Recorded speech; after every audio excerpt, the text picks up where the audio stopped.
রক্তে লাঞ্ছিত হয়েছেন ইন্ডিপেন্ডেন্ট টেলিভিশনের 2 সংবাদকর্মী। এই আইন প্রণেতা তাদের ক্যামেরাটিও ভেঙে ফেলেন।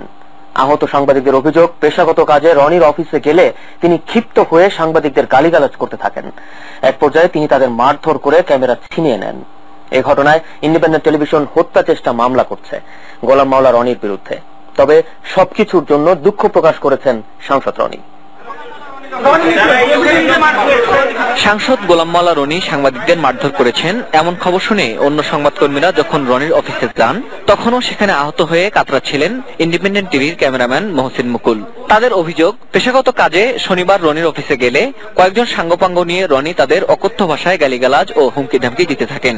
প্রতিবাদ করলে রনি ও তার সাঙ্গপাঙ্গরা চড়াও হন সাংবাদিকদের উপর। ছিনিয়ে নিয়ে ভেঙে ফেলা হয় ক্যামেরা ও মাইক্রোফোন। আমরা ক্যামেরা অফ করে জাস্ট বসছি, বসার 3 মিনিট পরেই রনি বেরিয়ে আসছে, এমপি সাহেব আসছে। আইসাই প্রথমে তার কথাই হচ্ছে যে তোরা কার অনুমতিতে এখানে আসছস, এই কথা বলেই আমার রিপোর্টারের হাত থেকে কর্ডলেসটা টান দিয়া ওরে বাড়ি দেয়। আর গোলাম মাওলা রনি প্রথম বাড়িটা দেয় রনিরে, সনিরে, আমার রিপোর্টারে।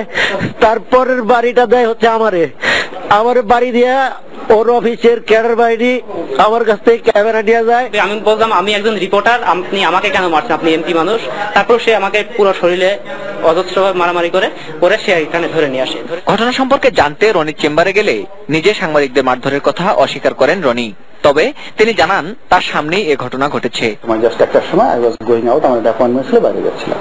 তো বাইরে যাওয়ার পরে তারা ক্যামেরা ট্র্যাক করছে। ওখানে যে ঢাকা কলেজের একটা ছেলে ছিল, সে বলে তুমি আমাকে চেনো, আমি ঢাকা কলেজের অমুক নেতা, এই ঘটনা বলে ওই মাঠটা নিয়ে ওই ছেলেটার মাথায় বাড়ি দেওয়া হচ্ছে। বাড়িতে ছেলেটার মাথায় না লেগে লাগছে আমার এখানে। পরে সাংবাদিক নেতারা হাজির হলে তাদের সামনেও বিভিন্ন সময়ে বিভিন্ন কথা বলতে থাকেন এই সাংসদ। আমার সঙ্গে তাদের কারো দেখা হয়নি আজকে ছাড়া। এটা যে ভাঙচুর হয়েছে, আপনার অফিসে ভাঙচুর হয়েছে? না, আমার অফিসে ভাঙচুর। কোথায় ভাঙচুর হয়েছে? অফিসের বাইরে ফ্লোরে। আমাদের লোক যে কাজটা উপকার করছে এটাকে নিয়ে একটা জিম্মার মধ্যে নিয়ে।